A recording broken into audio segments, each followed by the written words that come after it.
Well, the Constitution required to provide meaningful oversight against this president and his administration.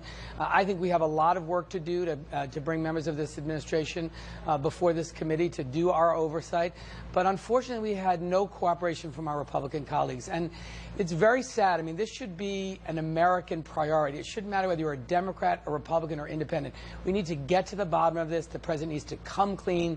The American people have the right to know the truth. And what we have to do right now is to protect Robert Mueller and his investigation, because the president has been engaged in a campaign to undermine the Department of Justice, the FBI, the special counsel. We have legislation pending that will protect Mr. Mueller from being fired without cause. We need to move forward on that because the president it's closing in. I think the president is feeling the pressure, and we need to protect this investigation so the American people can finally hear the truth and know what exactly happened. Let me put the question this way. If this were a Hillary Clinton presidency or any other Democratic presidency for that matter, how would your Republican colleagues be reacting now? Well, we'd have to, as someone said, we'd have to peel them off the ceiling at this point. I mean, look at how they behaved on an investigation relating to Hillary Clinton's email that went on for months and months and months, and there was nothing there. So you can only imagine how they would be behaving. And look, I understand he's there. It's their team. I understand they support the president. But you ought to be able to do what's right for the country and put your country over your political party. And this is serious. You know, it's a very sad day when the president of the United States has been implicated in a crime, has lied about it to the American people, when his campaign chairman has been convicted, and part of that case related to this relationship with Russian oligarchs. I mean, we all ought to be concerned about an adversary of the United States, a foreign adversary, interfering and attacking our elections. We saw the president stand at Helsinki, and in that moment, he sided with those who attacked our democracy. It was disgraceful. We need Republicans to add their voices to this, to put the interests of our country and the preservation of our democracy against their own, ahead of their own political ambitions or their political preservation. And I hope we'll see some Republicans speak out. I know there are good men and women in that party, and we need them to speak out in this moment. Their country needs them to do that.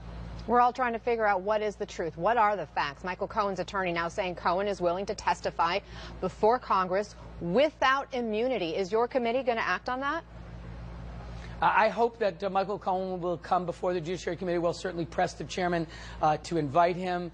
Michael Cohen is prepared to testify truthfully, he says, and share what he knows. He hasn't gotten a deal. He's not getting anything forward. I think I take him at his word that he wants to put his country and his family first and tell the truth. And I think he has a lot to tell. I think, as counsel has said, he has information that will be very valuable to the special counsel.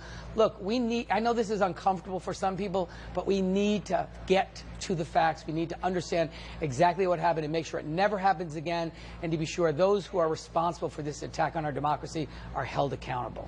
There is a little bit of who is to be believed, whose credibility is better than the other. Congressman, if you didn't find Michael Cohen credible back in January when he had a different story regarding these payments to Stormy Daniels and to AMI for Karen McDougal, why is he now credible?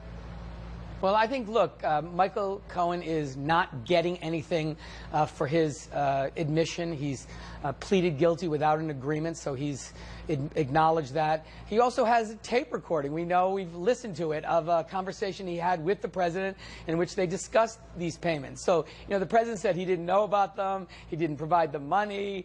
Well, we know there's actually evidence to corroborate Mr. Cohen's story. So, and he doesn't really have an incentive to make up a story that's going to land him in jail. So again, I think, you know, we need to examine the facts, allow Mr. Mueller to finish his investigation and present his report to Congress, and then we need to take appropriate action. But what we need to hear from our Republican colleagues is some commitment to the rule of law. These are serious offenses that have been committed against the United States. These are serious convictions of Trump's inner circle, and they ought to be expressing disappointment and concern rather than trying to act like their responsibility is to put a good spin on it or say nothing in order to protect their own political future or the president's.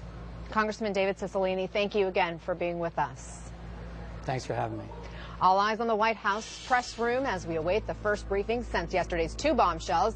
Michael Cohen's guilty plea, Paul Manafort's conviction. We'll take you there the second it starts. And also happening right now, the man accused in the murder of Iowa College student Molly Tibbetts facing a judge for the first of state and local authorities as it relates to evacuation orders and shelter locations. The President is deeply concerned for the well-being of all Hawaiians and has directed FEMA and administration officials to remain in close coordination with the state of Hawaii and stand ready to support them in whatever they need. Also this morning, the President had a phone call with Prime Minister Abe of Japan. The two leaders committed to maintaining strong sanctions on North Korea. The two also expressed that they look forward to seeing each other later this year at UNGA and to continue these important conversations with allies. Lastly, on behalf of our entire administration, I want to extend prayers to the family, friends, and loved ones of Molly Tibbetts. The nation has watched for over 30 days as local, state, and federal officials have searched for Molly, a rising sophomore at the University of Iowa. Sadly, the individual believed to be responsible for the murder is an illegal immigrant, making this an unfortunate reminder of why we need to strengthen our immigration laws. The Bible tells us in Psalms that the Lord heals the brokenhearted and binds up their wounds. The Tibbetts family is hurting, and they're on the hearts of all Americans, and we are grieving with them. With that, I'll take your questions. Cecilia. Thank you, Sarah. Michael Cohen, under oath, pleaded guilty to, among things, paying Stormy Daniels and Karen McDougal during the campaign. And he says he did it at the direction of the President of the United States. Did President Trump commit a crime? As the President has said, we've stated many times, he did nothing wrong. There are no charges against him, and we've commented on this extensively. Then why not report these payments? Again, I'm not going to get into the back and forth details. I can tell you, as the President has stated on numerous occasions, he did nothing wrong. There are no charges against him in this.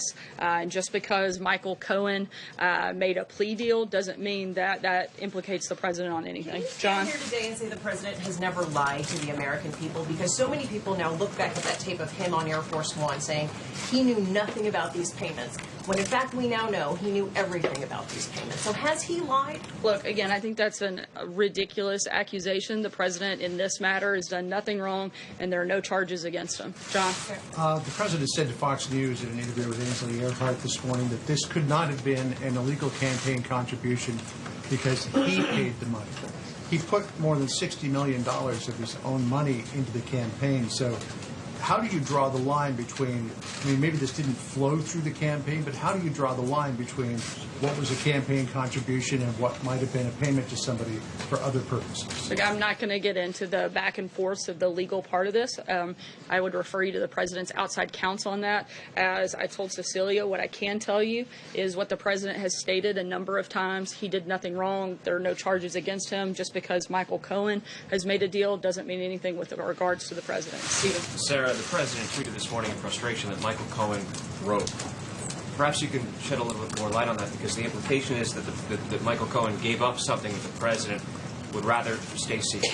Is that what we should read into this, or is there another? The President has expressed his views on that. I don't have anything further to add. Can I ask one other question? Is the President now planning on or intent on pardoning Paul Manafort? The Manafort case doesn't have anything to do with the President, doesn't have anything to do with his campaign, it doesn't have anything to do with the White House. Sarah.